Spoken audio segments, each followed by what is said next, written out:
આપને કઈક અરજ કરવા માંગે છે. જાવ, હું કોઈની અરજ સાંભળવા માંગતો નથી. શું કહ્યું? કોઈની અરજ સાંભળવા માંગતા નથી સેક્રેટરી સાહેબ. આ રંગ કારીગરોની અરજી સાંભળવાની આપને બિલકુલ ફુરસત નથી. ઠાકોર વગર રજાએ અહીંયા શા માટે આવ્યો? એક નમ્ર વિનંતી કરવા સાહેબ. મહેનત કરી મરીએ છતાં દારિદ્ર્ય હાથ ટળતું નથી. મરીએ અમે કે જીવીએ એ કોઈ હાંભળતું નથી. પાડકા હાથે અમારી કમાણી કરતા છે. અમારું છે તે અમોને પાછું મળતું નથી. ઠાકોર મોઢે માગે દામ આપી અને કારખાનું નુકસાનીમાં ચલાવી લેવું. સાહેબ કારખાનું નુકસાનીમાં છે જ નહીં. આ છે મોંઘવારીમાં, તમો મેળાવડાઓમાં અને પાર્ટીઓમાં જેટલા પૈસા ઉડાવો છો એ ઓછા કરો અને આ ગરીબ કારીગરોના રોજગાર ઉપર ધ્યાન આપો તો ભગવાન તમારું ભલું કરશે સાહેબ. એટલે તમારું એમ કેવું છે તમને જેટલું મહેનત કરો છો એટલું મળી રહે છે, વધારે આશા રાખવી છે નકારવી છે? અરે સેક્રેટરી સાહેબ, મારા પગારમાં અને આ કારની મોંઘવારીમાં અમારું પૂરું થતું નથી. એક હાથના તેલ તૂટતા હોય ત્યારે અમારે આપણે કહેવું પડે છે. હું તમારું કાંઈ પણ સાંભળવા માંગતો નથી. જો ના પોસાય તો અહીંથી ચાલ્યા જાઓ. શું કહ્યું? આ ભિખારીના જમાનામાં રોટલો રળવાનું સાધન મૂકી અમો ક્યાં જઈએ સાહેબ? જાનમની થાળીમાં. જાનમની ખાડીમાં?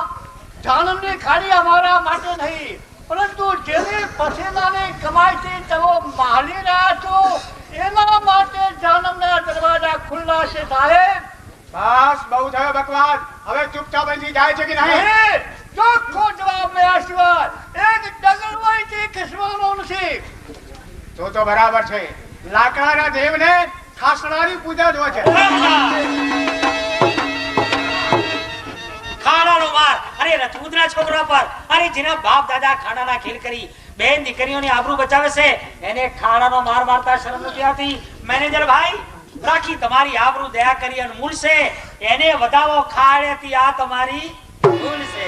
દેવજીભાઈ, એ ભૂલ એમની નહીં પરંતુ અમારા કર્મની છે. કારણ કે માથું મૂકી નામના મેળવતા એ દિવસો તો ગયા. હવે તો હથિયાર વેચી નોકરીની મહેરબાની માંગવા જતા આ રજપૂત બચ્ચાને આ સાહેબોના કહાડાનો માર ખાવા વખત આવ્યો. અરે કોની માયા હવાસે રૂમ ખાધી છે મારો હારો તમને મારે?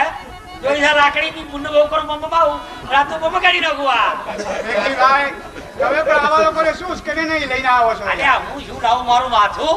આ બિચારા ગરીબ મજૂરો હૃદયનો ઉભરો ઠલાવા તમારી પાસે આવે છે, તમે એમને ટલ્લે ચડાવો અને પેલા તમારા સાહેબો આવો છે એમના તો પગનો તળિયો ચાટો છો. દৌડ પડી તમારા મેનેજર પણ આમાં એ મારા હારો. એટલે તમારું એમ કેવું છે કે મો માગે દામ આપી અને મારે કારખાનું નુકસાનીમાં ચલાવી લેવું? તાણે તમારું એમ કેવું છે કે આ ગરીબ મજૂરોનો ભડકું રોટલો નથી આખું કોડું હજમ કરવું છે? એ મેનેજર ભાઈ, ભગવાનનો કાયદો જુદો છે. પોતાનું ભલું કરવું હોય તો પારકાનું ભલું કરતા શીખો. કેમ ચોપ ના હાસુ દૂધ લે છે હું મરસા લાગી ગયો. હા મેજીભાઈ, મોટા શેઠને મળી અને તમારા માટે નોકરી એટલે હું પ્રાઇવેટ સેક્રેટરી બનાવીશ. મારે શક્કરટેટી થવું નહીં કે તળબૂચ થવું નહીં. મને તો જે સુધી રહેવા દો. પેલા આ લોકોની વાત સાંભળો ને કે હું તમારા સામે થઈ શું કરશો? હું કરશો મજૂરોને કરી ભેગા મજૂર માજેનો હમણાં ધાનો ખી આ તમારું કારખાનું બંધ કરાવી દો. અરે આ તમારા કારખાનામાં કોઈ કચરો કાઢવાની આવે મારા દિયોરો. આ દૂધ ગામડિયાને છેડવામાં કઈ સાર નથી. અત્યારે તો એની હામાં હા કરવી જોઈએ. હા મેજીભાઈ, તમારો આટલો બધો આગ્રહ છે ને તો આ લોકોના પગારમાં હું 5% નો વધારો કરી આપું છું. 5% નો વધારો?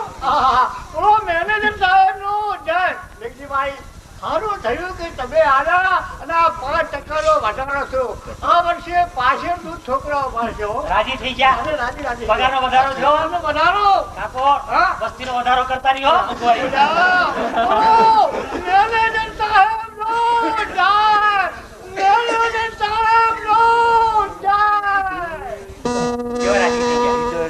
અરે એ મેનેજર ભાઈ, આ ઘરમાં કોઈ નવા જૂની છે બધા હળીયો કરે છે તમને ખબર નથી ના ના જીઓ હારો નવરો પડે છે ખેતરમાં પડ્યો આપણા મોટા શેઠ છે ને વાહ એમના પુત્રી પરદેશથી અભ્યાસ મેળવીને આવ્યા છે એમના કૂતરી અરે પુત્રી ને પુત્રી એમની દીકરી સોળી સોળી. વાહ પેલી મેમઈથી વેલી ઉઠી હતી એ અરે વિલાયત ગયા હતા તે વહેલી ઉઠી હતી કે નહીં એવું થયું છે તેમના માનમાં મેળાવડો રાખવામાં આવ્યો છે તમે પણ ફુલાર લઈને આવો વાહ એ મેનેજરભાઈ હા. તમને ખબર છે હા. એ આવે છે ને એ મારી બાયડી થવાની છે બાયડી અલે ધરતીનો ધણી તો હું છું હવે એનો ધણી થવાનો વારો આવ્યો છે હેડો હું પણ ખાહડાનો હાર લઈને આવું અરે ફૂલનો હાર હા ફૂલવાર નહીં હા. લઈને આવું છું વાત કહો પણ જે કીધું ને એ તમે આપી દેજો હા. મારા હારો તમે ભણેલા બોલો તમે હેડો તુજો સમજી દેજો મારા હારો તો ભણી જામ મારા જીવરો